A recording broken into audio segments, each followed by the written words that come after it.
The following program paid for by Lifespan Wealth Management.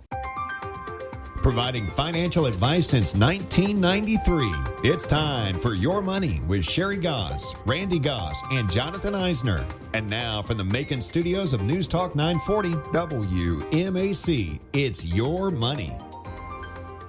Good morning, Middle Georgia, and thanks for tuning in to Your Money, produced by Lifespan Wealth Management. As financial advisors, the main thing we do is provide retirement planning advice and manage our clients' investment accounts.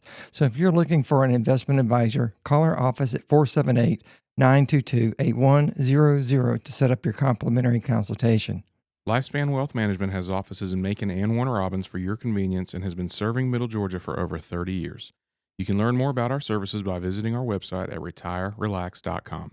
And while you're on our site, go to the special reports section where you'll find several reports that are available to you for free. You can also sign up to receive our digital feeds, which are short videos providing great information relevant to retirement, investing, and matters that affect your money. We also offer seminars to the community at no cost. So if you're in need of a guest speaker for your church or civic organization, give us a call, and together we can decide what topics you would like us to present to your group. Again, our contact number is 478-922-8100. Good morning, Middle Georgia, and thank you for listening to Your Money, as always. Happy Easter weekend, everybody. A couple highlights from the market this week. First of all, Powell, I don't know if this is a highlight, but Powell has said that the Fed may not make any change to the Fed rate until we have more clarity on the impact of tariffs. Big surprise there, but we're going to sit tight for this month at least. Retail sales surged 1.4% in March, which was the highest increase in retail sales since January of 2023. To me, I don't know if this is more front-running tariffs and people buying things ahead of when they think things are going to spike, or on the flip side, that's what a lot of the media would tell you is that people are just front-running the tariffs, maybe a scare tactic, or it could just be that the consumer is still fine. And people are not front-running tariffs, but people are still spending money. So lastly, gold continues to climb. This week, it reached yet another all-time high. And for 2025, gold has now passed the Mag 7 as the most popular trade on Wall Street. Who saw that coming 6 months ago? So about the consumer spending, you also have a growing population of retirees with retirement income who are traveling, there's eating out more.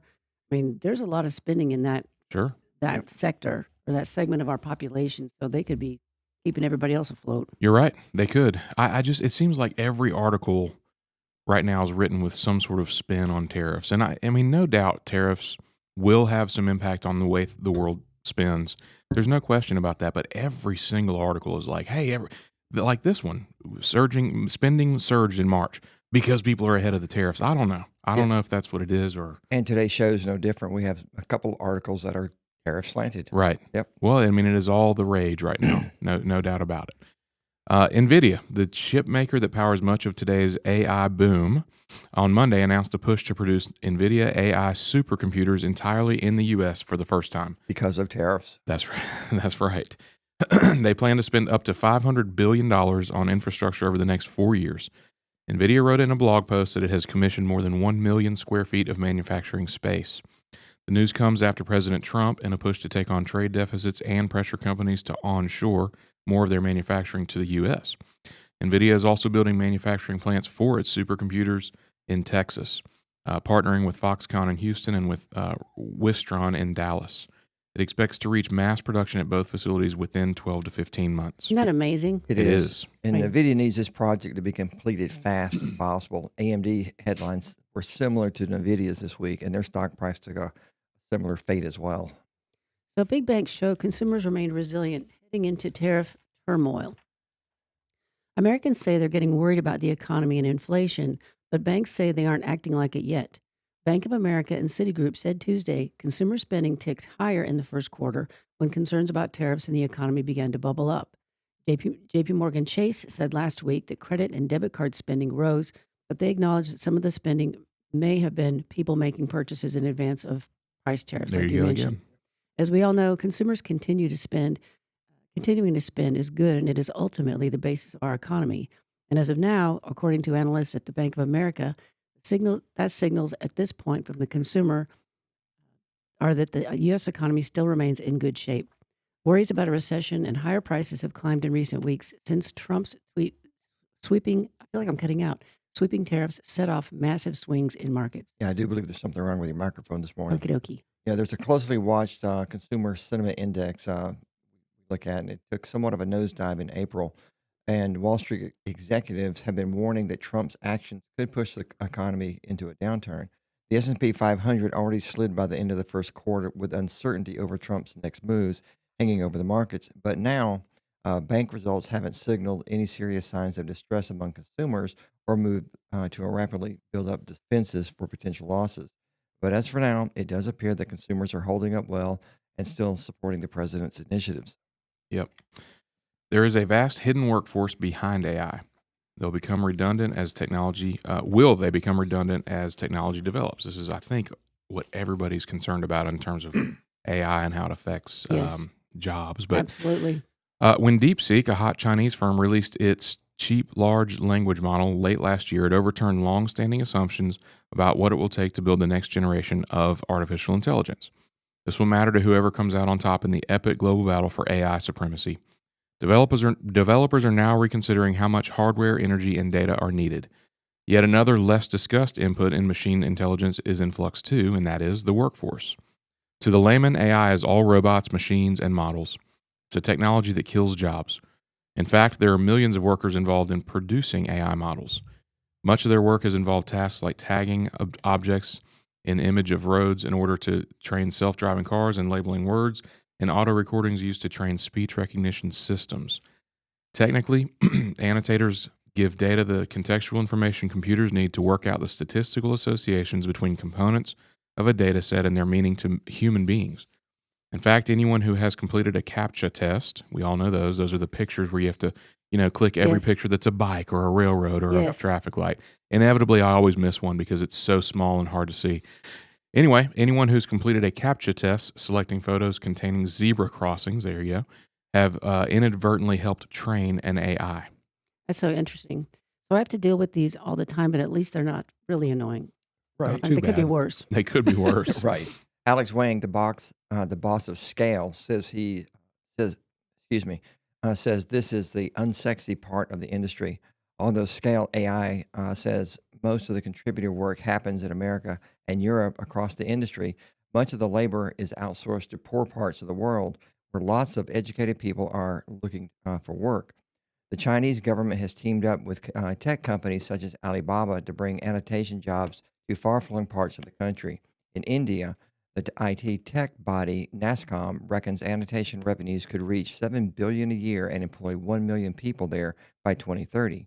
That's significant, since India's entire IT industry is worth $254 billion a year and employs 5.5 million people. Annotators have long been compared to parents who are responsible for teaching models and help them make sense of the world. But now the latest models don't need the guidance in the same way. As technology grows up, the teachers are becoming redundant. The World Bank reckons that between 4.4% and 12.4% of the global workforce is involved in gig work, including annotation for AI. Crystal Kaufman, a Michigan resident who has been doing work online for a decade, reckons that tech companies have an interest in keeping the workforce hidden. They're selling magic. This is the idea that all these things happen by themselves. Ms. Kaufman says that without the magic part of it, AI is just another product. I think this is a novel concept, maybe not realistic, but novel nonetheless. So a debate in the industry has been about the treatment of the workers behind AI. Firms are reluctant to share information on wages, but American annotators generally consider $10 to $20 per hour to be decent pay on online platforms. Those in poor countries often get $4 to $8 per hour. Many must use monitoring tools that track their computer activity and are penalized for being slow, which is very common. The big issue, though, is that basic annotation work is drying up. In part, this was inevitable. If AI was once a toddler who needed a parent to point things out and to help it make sense of the world around it, the technology has grown into an adolescent who needs occasional specialist guidance and advice. AI labs increasingly use pre-labeled data from other AI labs, which use algorithms to apply labels to data sets. Yep. Take the example of self-driving tractors developed by Blue River Technology, a subsidiary of John Deere. an agricultural equipment giant. 3 years ago, the group's engineers in America would upload pictures of farmland into the cloud and provide iMerit staff in India with careful instructions on what to label: tractors, buildings, irrigation equipment, etc. Now the developers use pre-labeled data. They still need iMerit staff to check that labeling and deal with, quote, edge cases. For example, where a dust cloud obscures part of the landscape on a tree, throws shade over crops, confusing the model. Process that took months now takes weeks. There's still demand for annotators, but their work has changed. As businesses start to deploy AI, they are building smaller specialized models and looking for highly educated annotators to help. It has become fairly common for job advertisements for annotation jobs to require a PhD or skills in coding and science. Now that researchers are trying to make AI more multilingual, demand for annotators who speak languages other than English is also growing. Yeah. New roles for humans in training AI are emerging. Epic AI, a research firm, reckons the stock of high-quality text available for training may be exhausted by 2026. Some AI labs are hiring people to write chunks of text and lines of code that models can be trained on. Others that are buying synthetic data created using computer algorithms and hiring humans to verify it. The other role for workers is evaluating the output from models and helping to hammer it into shape. That's what got ChatGPT to perform better than the previous chat box. Workers are presented with 2 responses from a chat box recommending an itinerary for a holiday to the Maldives. They need to select which response they prefer, rate it, explain why the answer is good or bad, and then rewrite the response to improve it. And human feedback is crucial to making sure AI is safe and ethical. In a document that was published after the launch of ChatGPT in 2022, OpenAI said it had hired experts to qualitatively probe and adversarially test and prove feedback on its models. At the end of the process, the model refused to respond to certain prompts, such as requests to write social media content aimed at persuading people to join Al-Qaeda, a terrorist group. Tech nerds everywhere have been blown away by how cheap and efficient DeepSeek's model is, but they are less impressed by DeepSeek's attempt to train AI using feedback generated by computers rather than humans. The model struggled to answer open-ended questions, producing gobbledygook in a mixture of languages. Many techies reckon that more people will need to get involved in training AI, not less. So if this sort of work appeals to you or one of your kids, go to Indeed.com and search Georgia Jobs Training AI, and you'll see a bunch of remote jobs paying $40 an hour. I didn't look at the qualifications, but if education is necessary, you can then call Central Georgia Technical College and see how they can help you get there. And it might even be free education because they have 20 programs that are free. So here's a real life example that the 3 of us are experiencing right now. Yep. That we're working preliminarily, I guess, on some AI software with the meetings that Sherry and I do, where the software hears the meeting and it tries to gather the relevant information for us, and it's supposed to save us time where we put our notes into our system about our meetings with the clients. Well, this isn't hurting anybody because historically we've just always gone and written the notes ourselves, and they're in the system. It's done. Right. Well, now there's a third party where people have to be employed to oversee it, and we're still responsible for making sure those notes get in the right place. But there's somebody at the third party, overseeing it, making sure the notes get put in. And then if there are any issues like the ones we talked about this morning, potentially, we're going to be able to consult with somebody at the third party. And so there's more people being hired here.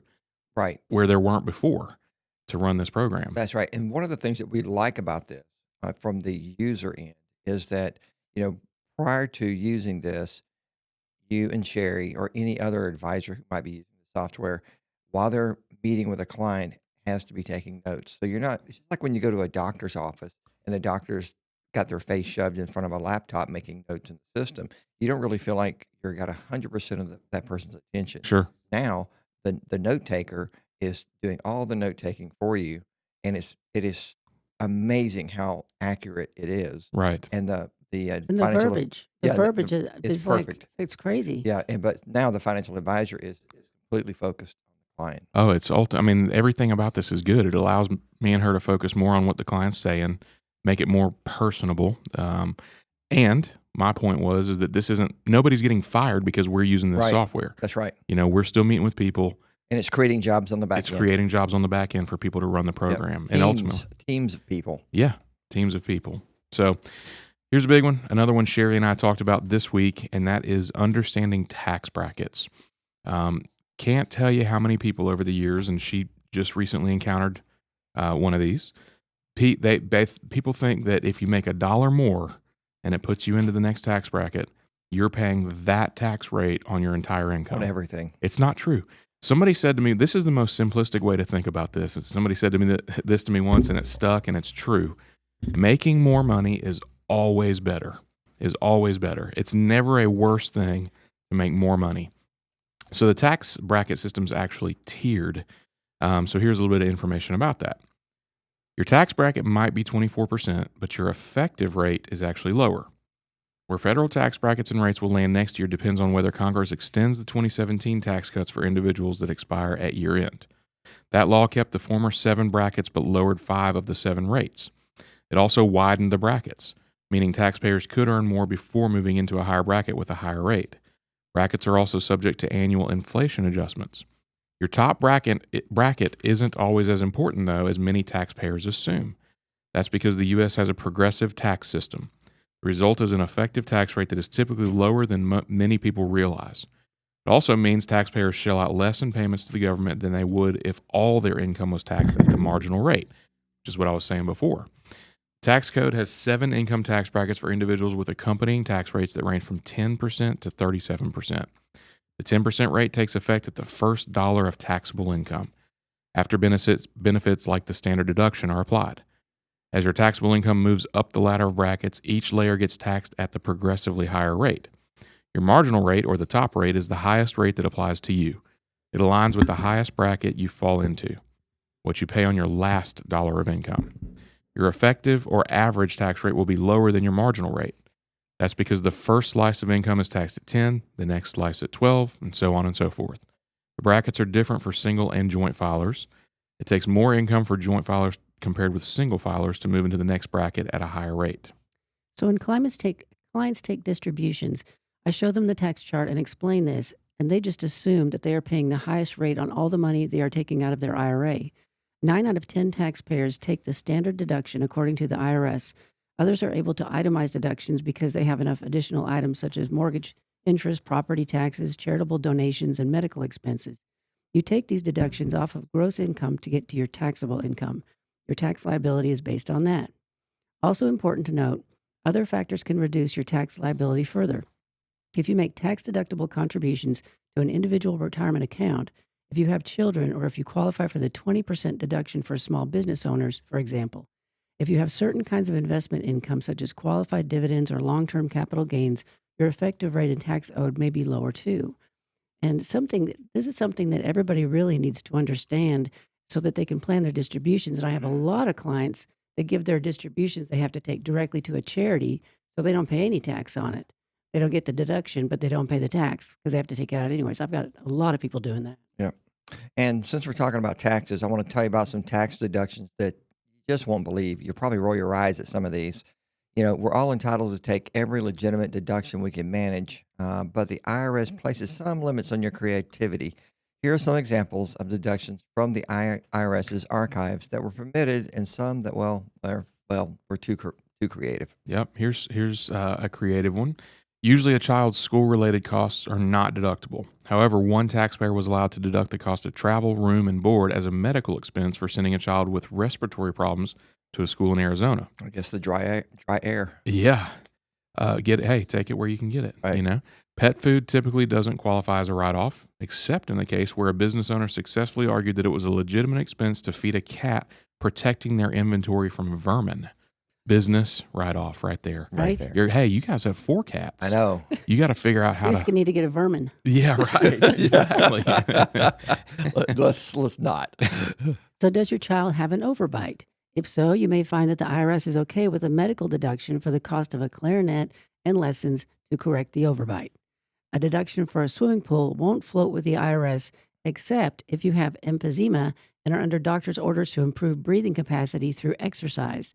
The deduction, however, was limited to the cost that exceeded the increase in property value.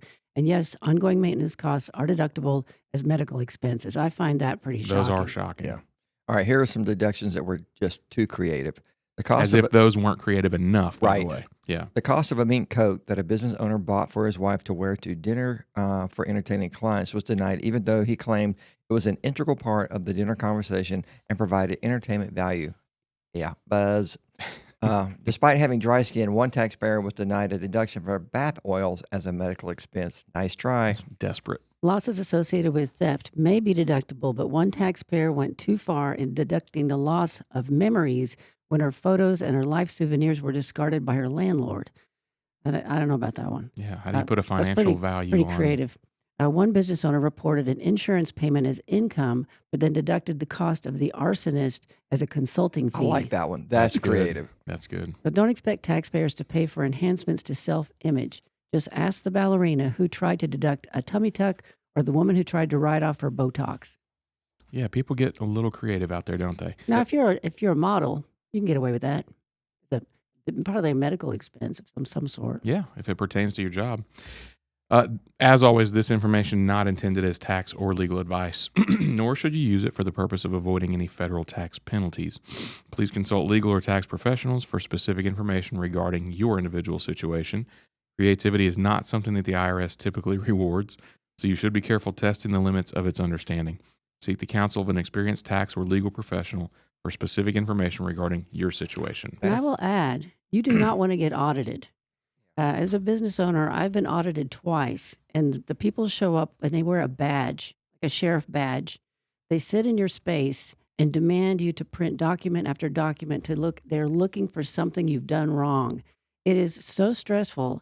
I don't do anything wrong. I mean, ours business is very simple, but they were looking through my checkbook and looking through every entry to see if I was hiding money somehow or paying myself directly or something. It was horrible. Yeah, it's definitely not a you're innocent until proven guilty. It's the other way around. Right. So, So they expect to find something, and that happened because they were targeting financial advisors. There was a time frame which that was, and Steve never got audited. Yeah. I don't know how I did and he didn't. sound a little bitter. It was because Randy tried to write off his mink coat. Shh. That's what it was. Oh Yeah. my gosh. Told you not to do that. All right. Well, I came across a great article in Zacks Research written by Meredith Margrave, and the title was Stop Freaking Out About the Markets. When I read her article, it resonated with me, so I took some of it and merged it with what we see here from clients and prospects and friends. We had a call just this morning. Yes, a we friend. did. We're going to merge that call right into this, Okay. this too. When the stock market took a nosedive earlier this month, the same question was on the forefront of a lot of people's mind, and that question is my money truly safe in the stock market? And let me just say, I get it. We get it. There's something deeply unsettling about looking at your investment accounts, your 401k, and seeing thousands of dollars erased. Watching your money shrink feels personal, and it isn't a good feeling. All of us have been there, and probably more than once. My own investments took the same hit, and someone who spends a good chunk of their day watching markets and talking about money, even I felt that pit in my stomach. But here's what Ms. Margrave says about that. She says if the stock market doesn't bounce back in 20 or 30 years, and that's a long time, it hasn't recovered from this dip, we've got much bigger problems than our retirement savings. Yeah, that sounds a little dramatic, but think about it. The stock market isn't just numbers ticking up and down on a screen. It's not some abstract random number generator. Stock market is made up of actual businesses, real live companies with real employees making real products that generate profits. If the market permanently collapses, it means U.S. business and industry as a whole has permanently failed. And like Randy said, in that scenario, your 401k is probably the least of your concerns. So let's take a deep breath together, because this story isn't actually about disaster scenarios. It's about reality, history, smart moves you can make to weather these storms. And yes, even come out stronger on the other side. Is it rational to be nervous when the stock market falls? Absolutely. It just means you're a normal human being. Even seasoned investors get nervous. Don't believe me? Just watch the TV images of the traders on Wall Street on bad days with their hands over their ears and eyes and their hair sticking up everywhere. They are sweating and chewing on pencil stubs. However, history and some compelling math has shown that continuing to invest through market dips is one of the most powerful ways to grow your wealth over time. Did you know that studies show that humans feel the pain of losing money about twice as intensely as the joy of gaining it? That's a little odd, but that's humans. The fear you feel when markets turn south is perfectly natural. It's the fight or flight instinct in your brain, and its way of trying to protect you from danger. But in investing, that instinct is to run from immediate danger can backfire. Selling in panic locks in your losses, guarantees missed opportunities, and takes you out of the game when the market inevitably rebounds. That is correct. Okay, so what does history really tell us about market drops? Well, when the market drops sharply, there's always part of our brain that wonders, what if this time is different? What if this is the one, the downturn that never bounces back? But there's good news, and this is actually really good news. There's no historical precedence for that, not one. Every downturn we've ever experienced has been followed by a recovery and new market highs. Every single one, especially the nasty ones.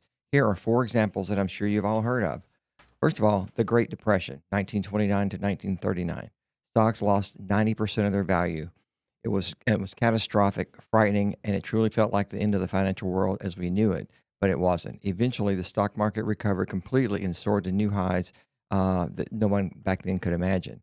Then there was Black Monday of 1987. The Dow plunged 22% in one day. People panicked. Experts warned of doom.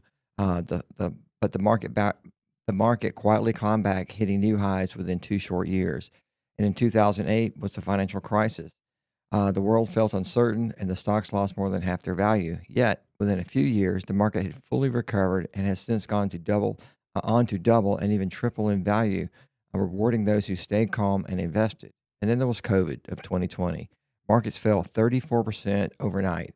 But only 5 months later, the stocks not only had bounced back, but were hitting new record highs again. Anyone who continued investing in the S&P 500 through the drop more than doubled that money in less than 5 years. Throughout history, stocks have endured wars, recessions, terrorist attacks, pandemics, natural disasters, financial upheaval. We've talked about this stuff every week. And each time they bounce back, not because the market's magic, but because humans are resilient, adaptable, and committed to achievement and moving forward. Here's one of my favorite financial facts of all time. The stock market has never delivered a negative return over any 20-year period, ever. In other words, if your investment horizon is measured in decades, and retirement investing usually is, history says your risk of losing money approaches 0. Why? Because investing in stocks means investing in real businesses. Businesses exist to solve problems, grow, innovate, and yes, to create profits. Betting against stocks long-term is essentially betting against human progress itself. Yep. And as I said at the beginning, if we truly hit a moment where progress stops completely, well, your 401k balance probably won't be the first thing on your mind. History clearly shows that markets recover, economies adapt, and humanity marches forward. So yes, it feels scary, but remember, we're not betting on charts and graphs. We're betting on like-minded people striving to be successful in business. While staying invested during the market drops is actually smart, these downturns actually help your investments grow faster. Here's why. When stock prices drop, your same monthly 401k contributions buy you more shares. It's like walking into your favorite store during a huge sale. Suddenly, your dollars stretch further, letting you snag more of something you already wanted in the first place. Except in this case, you're buying ownerships in businesses poised to recover and grow. This is called dollar cost averaging, and it's powerful. Because you invest the same amount regularly, you naturally buy fewer shares when prices are high and more shares when prices are low, like right now. Over time, this smooths out the ups and downs and typically leads to better long-term returns. That's how downturns actually accelerate your wealth over time. They're stressful in the moment, but incredibly rewarding if you keep investing through them. And here's the truth you might need to hear most clearly. Doing nothing, just continuing to invest regularly, is often the smartest and easiest decision you can make during a downturn. You don't have to time anything, predict the future, or stress about what might happen tomorrow. All you have to do is keep doing what you're doing. In other words, when the market feels shaky, your best move might be to just stay put. And if you're feeling jittery, that's okay. But here are 3 simple moves that'll help you regain control and feel better, even when the market's feeling anything but calm. Number 1, keep investing, and do it systematically or automatically if that's possible. This is crucial. If you're contributing regularly to your 401k or your IRA, please keep doing it. And if you're not, now's actually a great time to start. When your contributions are automatic, pulled straight from your paycheck or a bank account or wherever they come from, you're less likely to second guess yourself during scary times. Number 2 is don't panic sell. Selling feels like taking control, like protecting yourself from further pain. But when you sell during a downturn, you're locking in the losses and missing the recovery that history tells us is on its way. Take a breath. Walk away from your balance screen for just a minute and turn off the network news.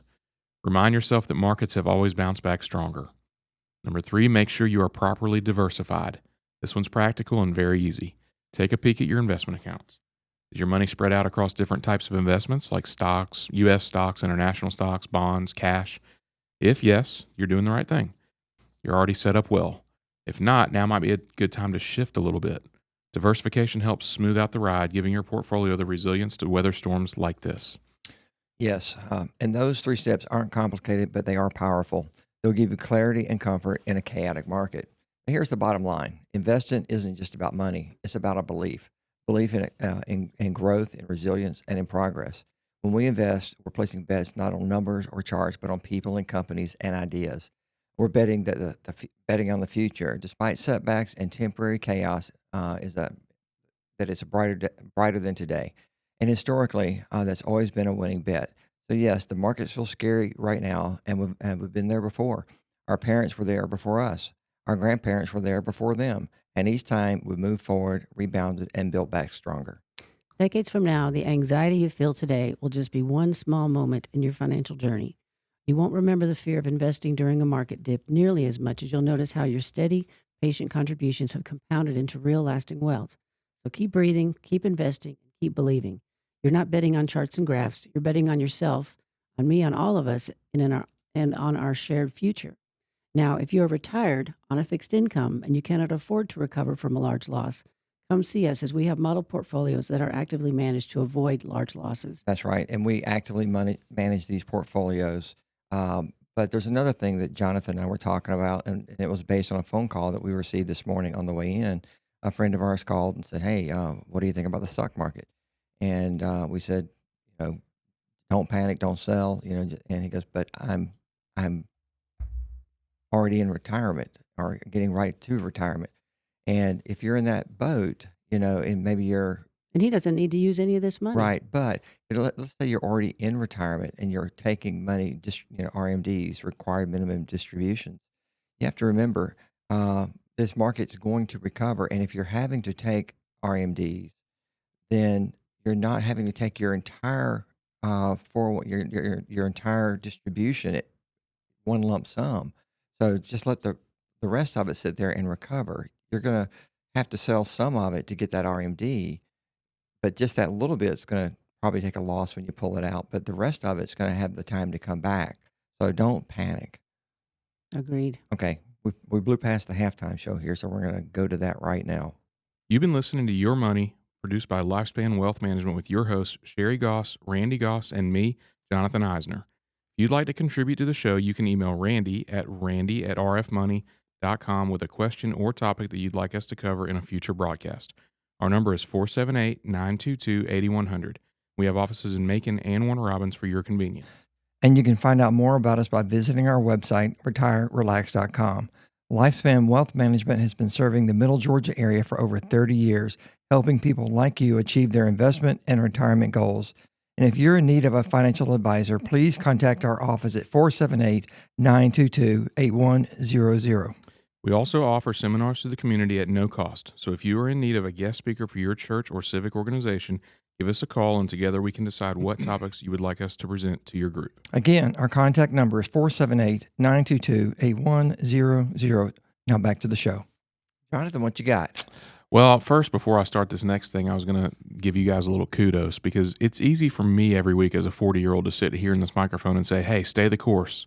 Keep adding to your retirement savings. You're employed. You can do it. What in your retirement accounts, that does not affect you. But you guys are actually doing the same thing, and you guys are in your 60s. And so you guys are walking the walk. You get on here every week, and you say, hey, guys, don't panic. Don't panic yet. Stay the course. And you guys are doing that in your personal portfolios, Right. which you guys are closer to retirement than I am. So kudos to y'all for actually doing what you're preaching on here. But the other thing is, to your friend, if you can live on a fixed income and let your accounts that are in the market, leave them alone, Yep. that gives them more opportunity to recover. Take only the RMD. Also, if you have other accounts like cash or money markets or cash value from a life insurance policy or something to that effect, in really down years, it would behoove you to take some of your income from those and only the RMD from your IRA, if you're at that age, again, to leave as much value as you can in the IRA or the 401k so that it has that much more opportunity to recover Yeah. while you live on And- fixed or cash accounts. And I'll say, if you don't have a financial advisor, find one, because those people like us, they're your go-to source when the markets go turn down and you're freaking out and you don't know what to do, but your gut instinct, like we were talking at the very beginning, and your fight or flight says, "Sell, get out of the way of this falling knife," you know. But you pick up the phone and you call your financial advisor, and they give you some good advice, and they back you off that cliff. Yeah. And we've done that about 6 times. I think that's Right. all we've had. So it really, having a financial advisor really does pay off. Well, I'll tell you the other thing that I'm seeing is what you believe depends on what you choose to watch. That's And so correct. you're looking, some people are all the way to Fox News. Some people are all the way on the other end of the spectrum of the news because they don't like Fox. They like something opposite of That's that. right. And so there's all this range of places you can go to get information. And the information based on the experience I'm having with my clients is all over the place. Yep. Some think Trump's going to be kicked out of office in a year. Some thinks he's going to destroy the world with the tariffs. Some think that he's evil. I mean, all these things that And I'm then- hearing from Yeah. people. And then there are others that think he's going to get a third term. Right. Yes. I mean, It's all over Anywhere the in map. between. So it all depends on what you choose to listen to and what you choose to believe.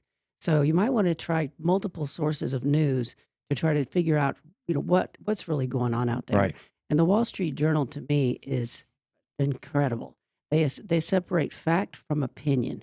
And you can go to our website, retirerelax.com. You won't have full access to the entire Wall Street Journal, but it will get you through to a lot of articles that are very good. And they've been covering all of this kind of stuff now for 6 weeks. One last thing on that real quick. So we charge a fee for managing people's assets, right? That's how we operate. And when I'm sitting with a prospective client and they ask, well, why would I pay this? Whatever it is, 1%, 1.5%, whatever it is. I explain the practical reasons why somebody would do it. Active management. We're going to see you once a year. We're going to evolve the account accordingly with your life and any changes that are made in it. But the intangible part of it that advisors don't relay and people don't think about is the talking, the conversation part, where somebody calls and they say, oh my goodness, what's going on? What do I need to do? And we tell them, okay, back up, or, look at the bigger picture. And they don't have that if they're on their own, and they might be more inclined to panic sell or take these losses. True. Yep. And so it's an intangible part of that fee where, you're getting that third, I guess, unbiased. I mean, we are managing your money, but we can look at it from outside your perspective. And we study a lot of news sources. Right. I mean, we subscribe Tons. to probably 10, at least, different sources that we go to every week to look for material for the show, for me to look for material for TV. Reading for the portfolio. Yes, all of that. We're constantly doing that. And so we have more time to do that than the average person probably. the And we other- have more resources. But the other thing is, if someone has a question, it doesn't matter what it's about. We had a client the other day that called and was asking information about her car being hit in a parking lot and how she should handle that. Oh, yeah. And I talked to her it was a great conversation. I had a blast talking to her. But it just doesn't matter. We have a wide breadth of knowledge here, and And if we don't know something, we'll reach out to Yeah. people that do. and she wanted a washer and dryer too, and Oh, my and gosh. she wanted to know who we referred to, and it's another one of our clients who owns an appliance store, so we gave her the referral, and it's just we are. I guess that really would make us a full service, operation here. Right. But if we have a really good relationship with people and they can pick up the phone and they trust us with a lot of stuff that's not just financial. True. Very Yep. good. Shameless plug, the washer and dryer thing is a Speed Queen. Speed Queen. I own them too. My wife swears by them. Oh, Yep. they're the best. So y'all's client in Jones County, Georgia, that has that store, Gray, Georgia. go give that guy business, because he's also really good at servicing your stuff too. Yes, he is. He comes out to your house, he looks at it. If it's no charge to him, he's not going to charge you. So that's a really good thing. Speed Queen, you're going to spend a little more on it, but it is worth it It's going to last longer. for sure. All right, 7 ways to recession-proof your savings. 2025 obviously off to a rocky start. Consumer confidence has come down thanks to the persistent inflation, volatility, other challenges created by the new admin's aggressive tariff policies. Now, many firms and analysts are raising their odds of recession occurring either late this year or in 2026. Taking some steps now can help you recession-proof your savings and protect your finances. All right. Well, first of all, what is a recession? A recession is a term that inspires fear in politicians, economists, and business owners. But what does it really mean? Although precise definitions vary, the National Bureau of Economic Research, a private nonprofit organization that analyzes economic conditions, defines a recession as a period of significant economic decline that lasts for several months. They look at several factors that determine a recession has occurred, such as higher unemployment rates, home prices and sales, stock market declines, and wages. Recessions are a natural and unavoidable part of the economic cycle. In fact, there have been over a dozen recessions since World War II, and the most recent recession was in the spring of 2020 when COVID hit and affected the country as a whole. In general, recessions occur every few years, and they typically last for about 10 months. So during a recession, you may experience the following issues. Savings interest rates may decline. To stimulate the economy and encourage spending, the Federal Reserve will often slash rates. As a result, loans will become less expensive, but the rates on deposit accounts, such as savings accounts and CDs, will also decline. So any money you have saved will grow at a much smaller pace. Next up, earnings may stagnate. During a recession, unemployment levels are up and workers' wages tend to stagnate, so you may not qualify for a raise. Many businesses also initiate layoffs. Lenders may tighten their standards. During a recession, lenders often institute stricter lending requirements for borrowers, making it more difficult to qualify for new credit or loans.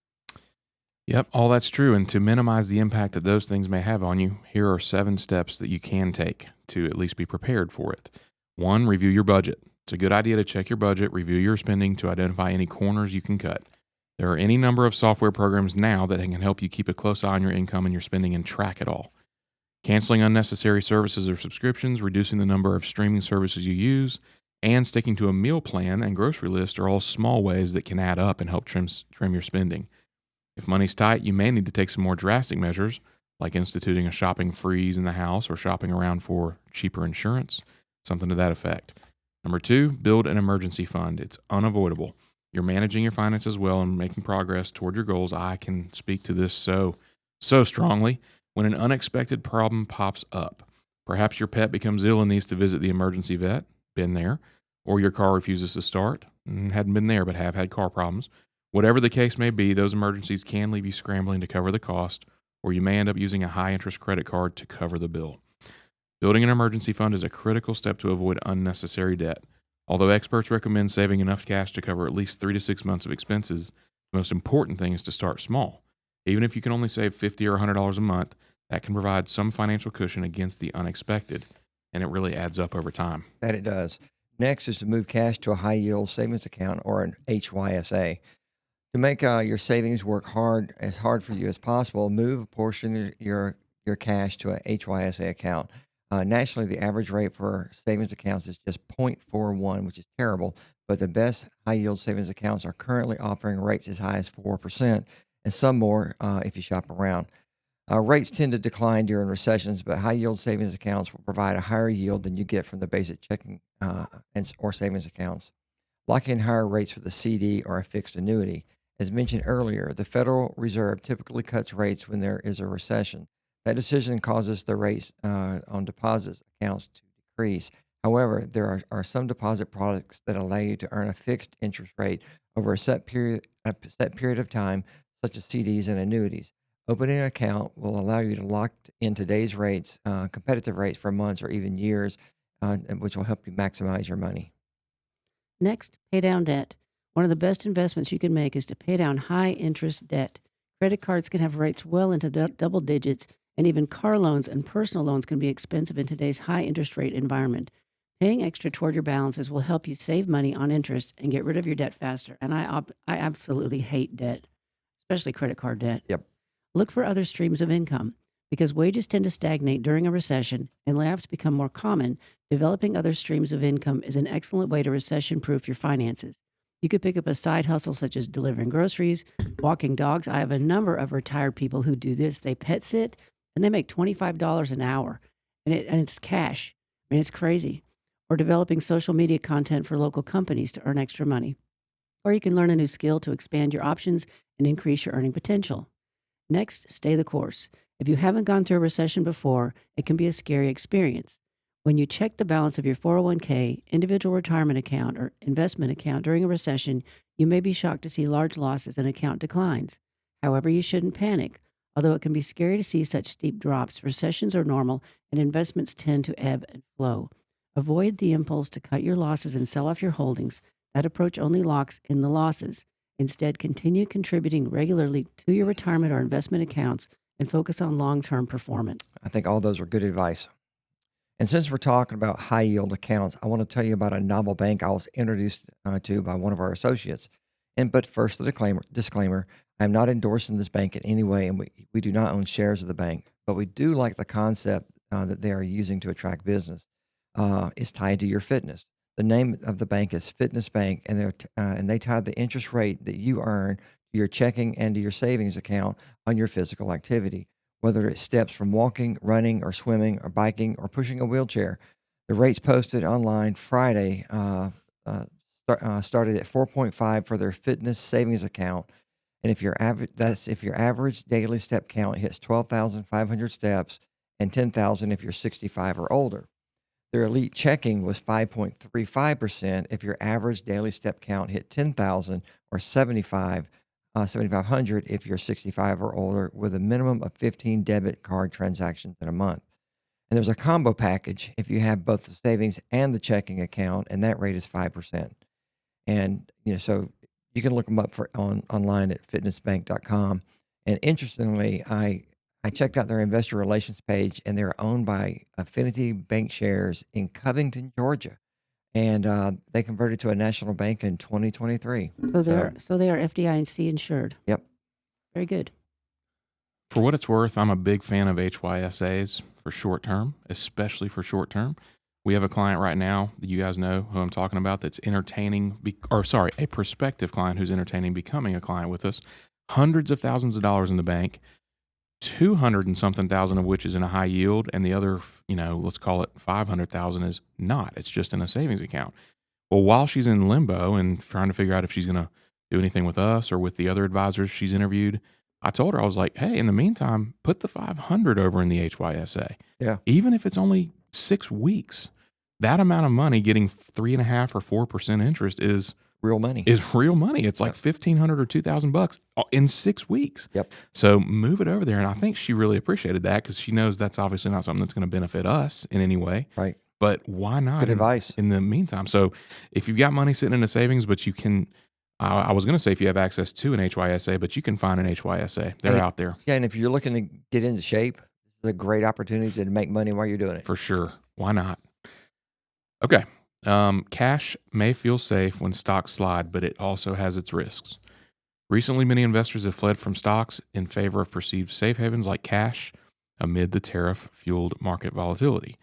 Cash may feel safer, but it also comes with risks for long-term savers. Cash interest rates generally lag stock returns by wide margins over time and are often negative after accounting for inflation. This is why I said a minute ago, I'm especially for short to mid-term HYSAs, but they're not the long-term answer. Investors may feel an impulse to move to cash amid the recent volatility in the stock market. While cash might feel safer than stocks, it can also pose risks in the long term. Yes, cash held in a high-yield savings account or a money market fund is substantially less volatile than stocks in the short term, but cash has historically delivered lower returns than stocks over the long term. Holding on to more cash than you need rather than investing it raises the risk that you may not achieve your investing goals. Oh, sorry. Vanguard Investments recently wrote in a paper that analyzed stock and cash returns that cash-heavy investors may find it challenging to achieve their long-term investment goals and may have to save more of their discretionary income as a result. Despite being more volatile in the short term, stocks outperform cash in the long run. Investors fled stocks for perceived safe havens as U.S. stock benchmarks were whipsawed by tariff and trade proclamations from the Trump administration and retaliatory measures announced by major trade partners like China. Following a White House announcement of country-specific tariffs earlier this month, the S&P 500 had its worst two-day stretch since the early days of the COVID pandemic, losing about 11%. Yeah. Meanwhile, April 7th saw the highest volume of 401k plan trading since March 12th, 2020, according to Albright Solutions, a retirement plan administrator.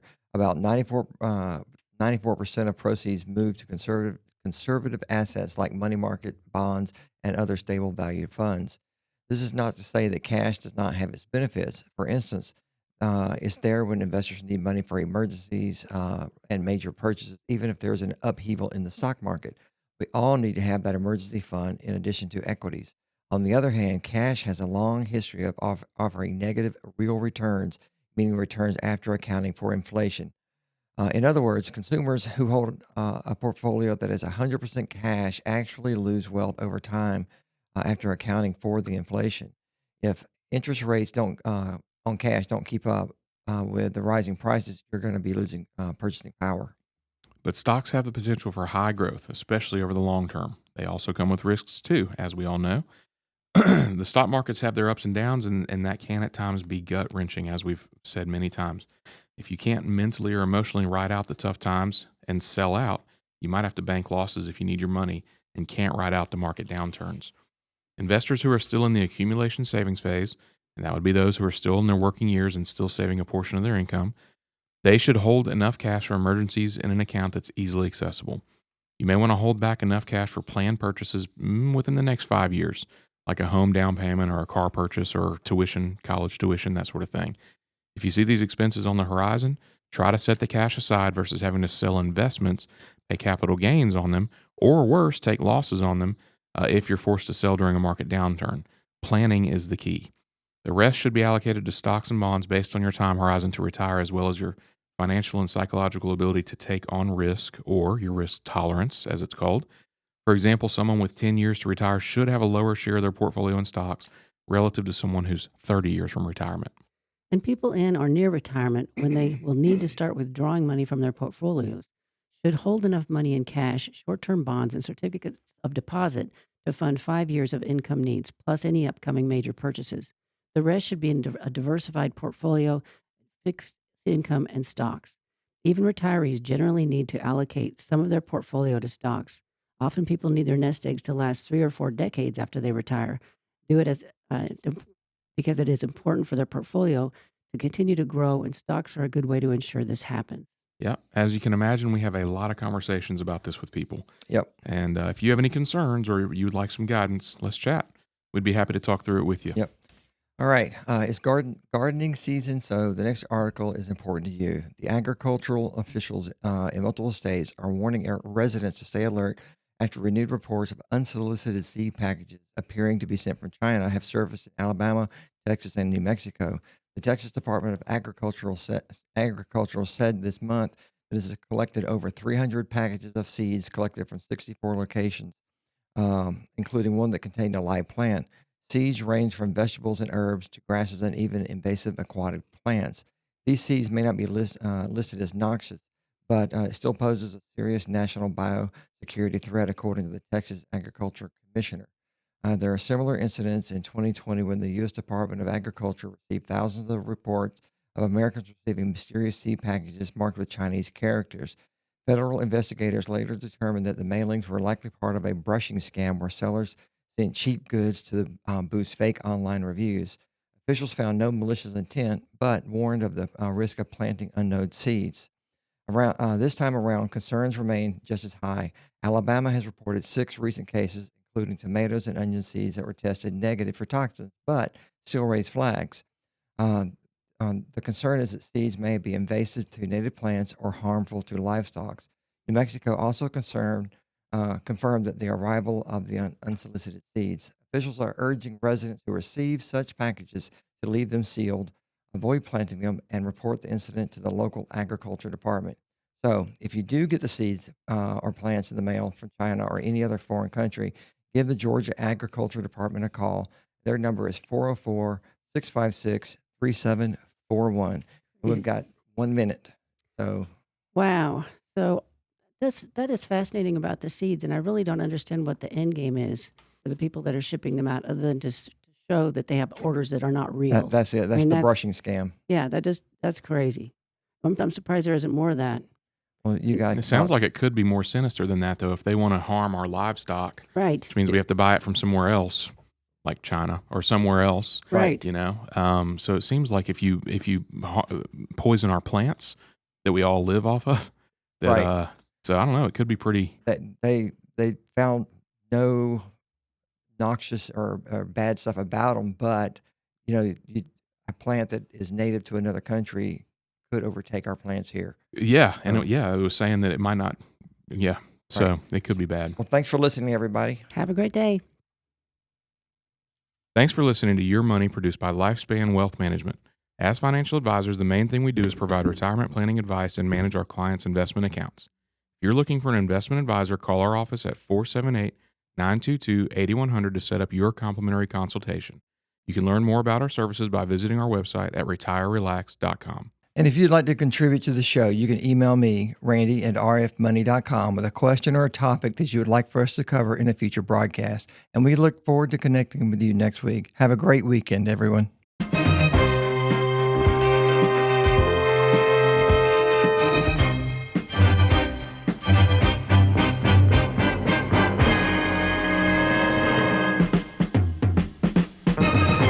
Securities and investment advisory services offered through Osaic Wealth Incorporated, member FINRA SIPC. Osaic Wealth is separately owned, and other entities and or marketing names, products, or services referenced here are independent of Osaic Wealth.